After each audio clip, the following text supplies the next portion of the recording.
ये तो हम सभी लोगों ने सुना है कि आलस्य मनुष्य का सबसे बड़ा शत्रु है। ये बात हम सभी मनुष्य जानते हैं, पर फिर भी हम में से ये कोई नहीं समझ सकता कि आलस्य एक ऐसी बीमारी है जो मनुष्य को अंदर से कमजोर बना देती है।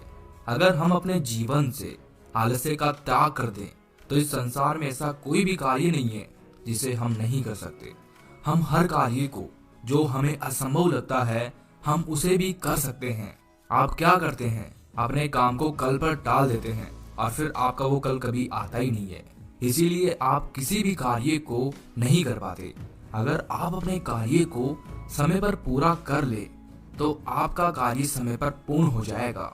आपको आलस्य का त्याग करना होगा, तभी आप अपने जीवन में कुछ बड़ा कर पाओगे। मनुष्य की प्रवृत्ति ही ऐसी है, वो चाहता है कि उसे कुछ ना करना पड़े, बस कोई चमत्कार हो जाए और उसे सब कुछ प्राप्त हो जाए। पर ऐसा संभव नहीं है। हमें कुछ पाने के लिए त्याग तो करना ही पड़ता है। जैसे एक पौधा लगता है, अगर हम उस पौधे में पानी नहीं देंगे तो वो विकसित होगा ही नहीं। वो कुछ दिनों तक ऐसे रहेगा और फिर बिना फल दिए ही वो नष्ट हो जाएगा। हम उस पौधे में नियमित रूप से पानी डालें तो वो विकसित होगा और बड़ा होकर हमें फल फूल देगा। ऐसे ही हम मनुष्य का जीवन है। हमें जन्म तो मिल जाता है, लेकिन अगर हम इस जीवन में आलस्य करेंगे तो हमारी भी कभी वृद्धि नहीं हो सकती, हमारा भी विकास नहीं हो सकता। हम भी एक दिन बिना कुछ करे ही इस जिंदगी में समाप्त हो जाएंगे। लेकिन अगर हम अपने जीवन में कार्य को समय पर पूरा करें तो हम भी एक दिन कुछ बन जाएंगे। एक बार आलस्य से परेशान एक युवक गौतम बुद्ध के पास आता है और गौतम बुद्ध से कहता है कि महाराज, मुझे बहुत आलस आता है और मैं अपने इसी आलस की वजह से कुछ भी नहीं कर पा रहा हूँ और बहुत परेशान रहता हूँ और अपने इस आलस के कारण अपने जीवन की उन्नति नहीं कर पा रहा हूँ। मैं जो भी कार्य करने की सोचता हूँ तो वो कार्य मैं कर ही नहीं पाता। मैं उस कार्य को हमेशा कल पर टाल देता हूँ। मैं अपने जीवन में आगे नहीं बढ़ पा रहा हूँ। कृपया आप मुझे इस आलस से छुटकारा पाने का कोई तरीका बताएं। गौतम बुद्ध मुस्कुराए और उन्होंने उस आलसी व्यक्ति से कहा कि तुम्हें कैसे पता चला कि तुम्हारे अंदर आलस है? तब उस आलसी व्यक्ति ने गौतम बुद्ध से कहा कि मेरा पूरा परिवार मुझे आलसी बोलता है। परिवार ही नहीं, पड़ोसी भी मुझे आलसी बोलते हैं कि मैं एक आलसी व्यक्ति हूँ। गौतम बुद्ध ने कहा, क्या तुम मुझे इस बात का प्रमाण दे सकते हो कि तुम एक आलसी हो? उस आलसी व्यक्ति ने बुद्ध से कहा कि हाँ, मैं इस बात का प्रमाण दे सकता हूँ। बुद्ध ने कहा, प्रमाण दो। तो फिर उस आलसी व्यक्ति ने कहा कि मुझे पता है सुबह उठना मेरे स्वास्थ्य और मन के लिए लाभदायक है, लेकिन मेरा आलस्य मुझे सुबह जल्दी उठने ही नहीं देता। तब बुद्ध ने कहा, क्या तुम्हें पता है कि आलस्य क्या होता है? उस व्यक्ति ने कहा कि नहीं, मैं नहीं जानता आलस्य क्या होता है, लेकिन मैं बस इतना जानता हूँ कि ये आलस्य बहुत बुरा होता है।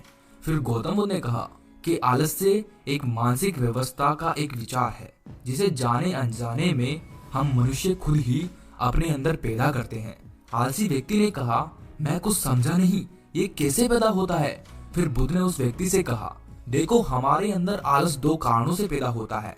पहला कारण होता है शारीरिक और दूसरा कारण होता है मानसिक। शारीरिक आलस हमें तब आता है जब हम कोई ऐसा भोजन ग्रहण करते हैं जिसमें खुद में ही कोई जीव नहीं हो, तो वो भोजन हमारे शरीर के लिए बोझ बन जाता है और फिर ये हमारे अंदर आलस्य पैदा करता है, क्योंकि हमारा शरीर तो भोजन से प्राप्त ऊर्जा के माध्यम से ही चलता है और हम इस शरीर को जैसा भोजन देंगे वैसी ऊर्जा हमें प्राप्त होगी।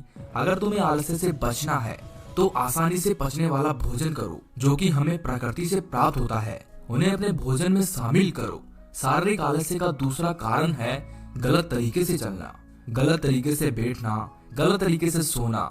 गौतम बुद्ध ने उस आलसी व्यक्ति से कहा कि तुम मेरे इन शिष्यों की तरफ ध्यान से देखो, तुम्हें कुछ नजर आएगा। मेरे इन शिष्यों का चलना, उठना, बैठना, सोना सभी में कुछ खास बात है।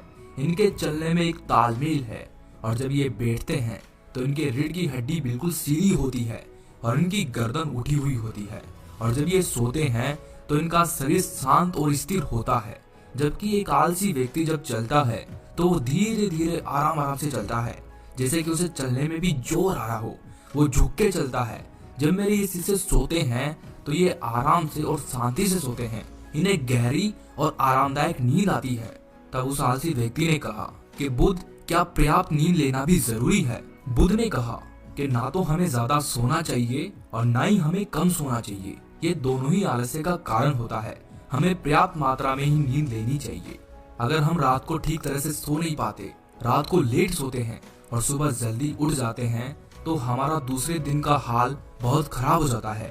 तुम्हें थकान होगी और उस पूरे दिन में तुम्हें आलस आएगा। इसीलिए पर्याप्त नींद भी उतनी ही जरूरी है। तब उस आलसी व्यक्ति ने बुद्ध से कहा कि हाँ बुद्ध, आप सही कह रहे हो। जब मैं ठीक से नहीं सो पाता हूँ तो दूसरे दिन मैं थका थका सा महसूस करता हूँ।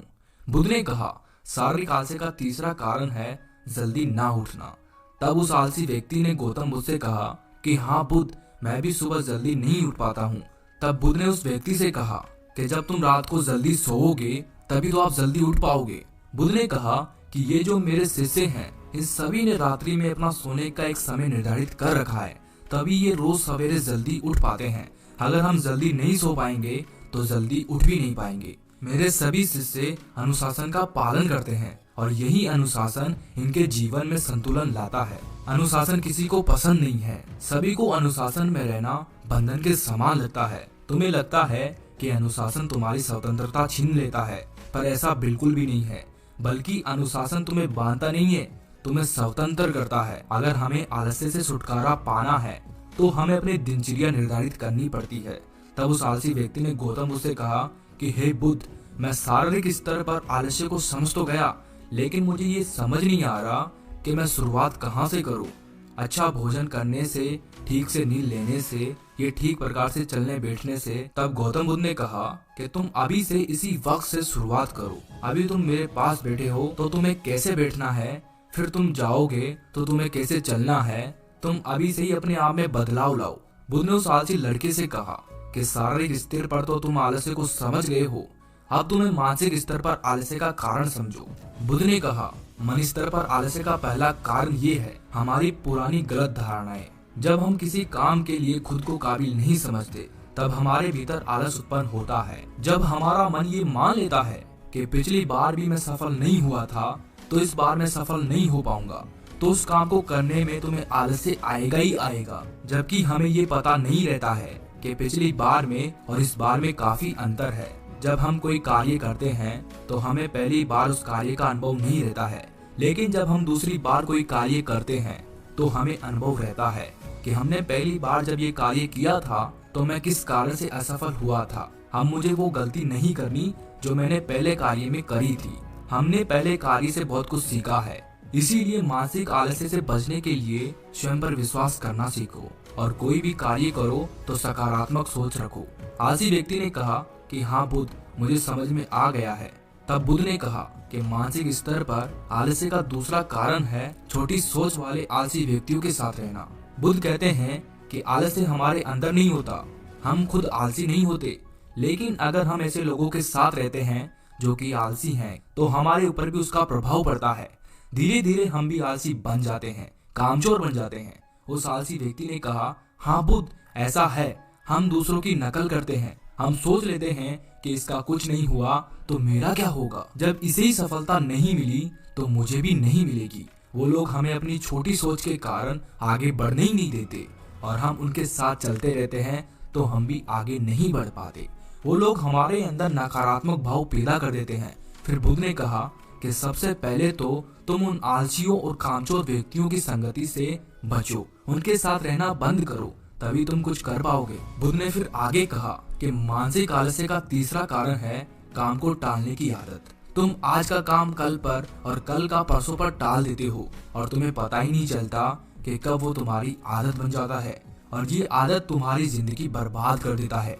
इसीलिए जो काम आज किया जाना चाहिए उसे कल पर कभी नहीं टालना चाहिए। हमें अपने कार्य को समय पर ही पूर्ण कर लेना चाहिए, क्योंकि काम को टालते रहोगे तो वो बोझ बन जाएगा, फिर बहुत सारा काम हो जाएगा। और अगर साथ ही साथ करोगे तो संतुलन बना रहेगा। बुद्ध ने कहा कि मानसिक स्तर पर आलस्य का चौथा कारण है हमारा लक्ष्य निर्धारित नहीं होना। हमारा लक्ष्य निर्धारित होता ही नहीं है तो फिर हमें आलस आता ही है। मान लो कि तुम एक यात्रा के दौरान किसी घनघोर जंगल में फंस गए और तुम्हें बहुत जोरों से भूख और प्यास सता रही है, लेकिन उस जंगल में खाने पीने के लिए कुछ भी नहीं है। तो बताओ ऐसी स्थिति में तुम क्या करोगे? उस आलसी व्यक्ति ने कहा कि मैं भोजन और पानी की तलाश करूंगा।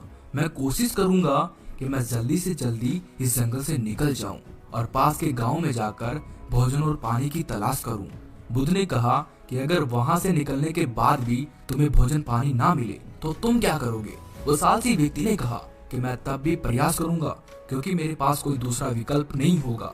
गौतम बुद्ध ने कहा कि मनुष्य को आलस्य तभी घेरता है जब उसके पास कोई स्पष्ट लक्ष्य ना हो या फिर उसके सामने बहुत सारे विकल्प हो। अभी तुम्हारा लक्ष्य स्पष्ट है, इसीलिए तुम्हारे शरीर में कोई आलस्य नहीं आएगा। उस समय तुम्हें पता है कि तुम्हारे शरीर के लिए सबसे ज्यादा जरूरी खाना पीना है, खाना पीना ढूंढना है। अगर तुम नहीं ढूंढोगे तो तुम भूख प्यास के कारण मर जाओगे। जब तुम्हारा लक्ष्य स्पष्ट होता है तो आलस्य तुम्हारे शरीर में कभी प्रवेश करेगा ही नहीं। हमारे लक्ष्य का स्पष्ट होना अति आवश्यक है। अगर तुम सुबह जल्दी उठकर व्यायाम नहीं कर पाते हो तो तुम्हें व्यायाम के बारे में पता ही नहीं है कि व्यायाम करने से शरीर स्वस्थ रहता है। आने वाले समय में तुम्हें बीमारी नहीं होगी, तुम लंबे समय तक युवा ही रहोगे। लेकिन अगर तुम्हें पता रहे कि व्यायाम करने से रोग नहीं होते, वो दूर की सोचता है कि अगर मैं आज व्यायाम नहीं करूंगा तो भविष्य में मेरा शरीर कितने रोगों से ग्रस्त हो सकता है। तो इसे आदमी के पास स्पष्ट लक्ष्य होता है और ठोस वजह भी होती है, इसीलिए वो लोग व्यायाम भी करते हैं। बुद्ध ने कहा कि मन के स्तर पर आलस्य का पांचवा कारण ये है कि किसी कार्यों को करने के लिए कोई बड़ी वजह ना होना। किसी भी काम को करने के लिए आपके पास उम्मीद होनी चाहिए, उत्साह और जोश होना चाहिए। हर काम को नया काम समझकर करना चाहिए। मान लो तुम्हारे पास बहुत कीमती सामान है और तुम एक सुनसान रास्ते से जा रहे हो। तुम चलते चलते बहुत थक गए हो और तुम्हारा बैठने का मन कर रहा है और तुम एक बड़े से पेड़ के नीचे आराम करने के लिए बैठ भी जाते हो। तुम वहां पर बैठे थे कि तुम्हारी नजर कुछ डाकुओं पर पड़ जाती है जो कि तुम्हारी तरफ भागते हुए आ रहे थे। तो उस समय तुम क्या करोगे? तो उस समय क्या तुम्हारा आलस्य तुम्हें भागने नहीं देगा? नहीं, तुम डाकुओं को देखकर भागोगे क्योंकि तुम अपने कीमती सामान को उन डाकुओं से बचाओगे। तुम अपने कीमती सामान को उन डाकुओं को नहीं दोगे, तब तुम्हें थकान का अनुभव नहीं होगा। तुम्हारे भागने की रफ्तार बढ़ जाएगी। मेरी एक बात समझो, तुम्हारा आलस्य तुम्हें उन्हीं कामों को करने से रोक सकता है जिन्हें करने की तुम्हारे पास कोई ठोस वजह नहीं है। वो आलसी व्यक्ति कहता है, मैं समझ गया बुद्ध, हमें अपना लक्ष्य ठोस निर्धारित करना चाहिए, इससे हमें उमंग और उत्साह आ जाता है। वो आलसी व्यक्ति बुद्ध से कहता है कि आपका बहुत बहुत धन्यवाद, आज मुझे आलस का सारा मामला समझ में आ गया। गौतम बुद्ध कहते हैं कि जिस काम को करने की तुम्हारी इच्छा है, स्पष्टता है, तो आलस्य तुम्हें कभी नहीं रोक सकता। दोस्तों, अगर जीवन में आपको कुछ बड़ा करना है तो आपको अपने हर सेकंड का इस्तेमाल करना होगा, क्योंकि आपकी एक सेकंड आपके लिए बहुत कीमती है। इसीलिए अपने हर दिन को बेहतर बनाओ और आलस्य का त्याग करो, तभी आप अपने जीवन में कुछ बड़ा कर पाओगे। क्योंकि आलस्य एक दीमक की तरह होता है जो हमें अंदर ही अंदर से खोखला कर देता है। हमें दीमक को नष्ट करना है, आलस्य को त्यागना है और अपने जीवन में आगे बढ़ना है।